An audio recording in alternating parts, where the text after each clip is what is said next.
அன்னைக்கு ஒரு பொண்ணுக்கு தலைக்கு மேல கை வச்சா பத்திரகாளி வந்திருக்கேன் அப்படின்னு சொல்லுது. எதுக்கு வந்தேன்னு கேட்டேன். உயிர் எடுக்கிறதுக்காக வந்தேன், என்னை ஏவி விட்டுருக்காங்க. நீ கடவுள்னு எல்லாரும் கோயில் கட்டி வச்சு கும்பிடுறாங்களே அப்படி கேட்டா அந்த பிசாசு சொல்லுது, அதெல்லாம் எனக்கு தெரியாது, நான் உயிர் எடுக்காம போக மாட்டேன். இயேசு நாமத்துல பிசாசு அப்படி சொன்ன உடனே ஆடிட்டு அது கீழே விழுந்துச்சு. அந்த பிசாசு போயிடுச்சு. அப்ப நான் சொன்னேன், உயிரை வாங்க வந்தது கடவுள் கிடையாது, எனக்காக உயிரை கொடுக்க வந்தாரே அவர் தான் கடவுள் சொன்னார். ஹல்லேலூயா. தூத்துக்குடியில இருந்து சார் கண்ணனை கடவுளா ஏத்துக்கிறீங்களான்னு கேட்டார் ஒரு தம்பி போன்ல. தூத்துக்குடியில இருந்து ஒரு தம்பி கால் பண்ணி, இந்த கண்ணனை கடவுளா ஏத்துக்கீங்களா?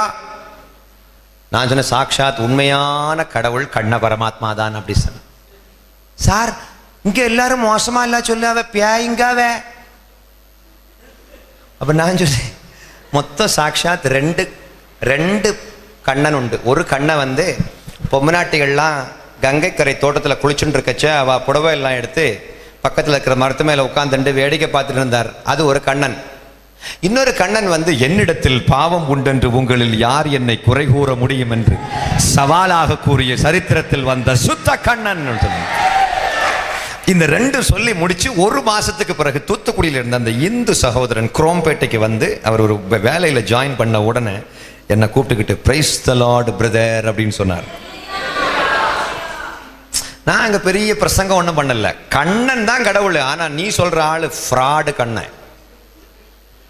குளிக்க இடத்துல கடவுளுக்கு என்ன வேலை? அல்லேலூயா. கடவுள் பொம்பளை எல்லாம் குளிக்க இடத்துல அவருக்கு என்ன வேலை?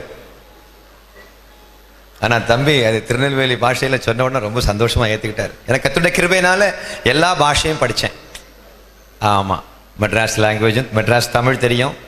குஷ்டு வந்த அஷ்ட அண்ணா அப்படின்றான் ஒருத்தன். திடீர்னு பார்த்தா ரஷ்யன் லாங்குவேஜ் மாதிரி இருக்குது. என்ன பஷ்டுகிறான்னு தெரியல, குஷ்டு வந்து அஷ்டுகிறான். Now listen to me. எல்லாருக்கும் ஒரு ஏக்கம், கிறிஸ்தவத்தால என்ன பிரயோஜனம்? இந்த பாட்டை நம்ம முடிச்சிருவோம். இந்த நான் இப்ப இந்த மாதிரி பாட்டெல்லாம் பாட ஆரம்பிச்ச உடனே இந்துக்கள் வந்து என்ன ஒரு மாதிரி பாக்குறாங்க. சார் நீங்க இந்துவா கிறிஸ்டினா? மனுஷன்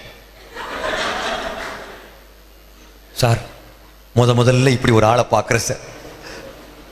இந்து கிறிஸ்டின் முஸ்லீம்னு சண்டை போட்டு கிடக்கு.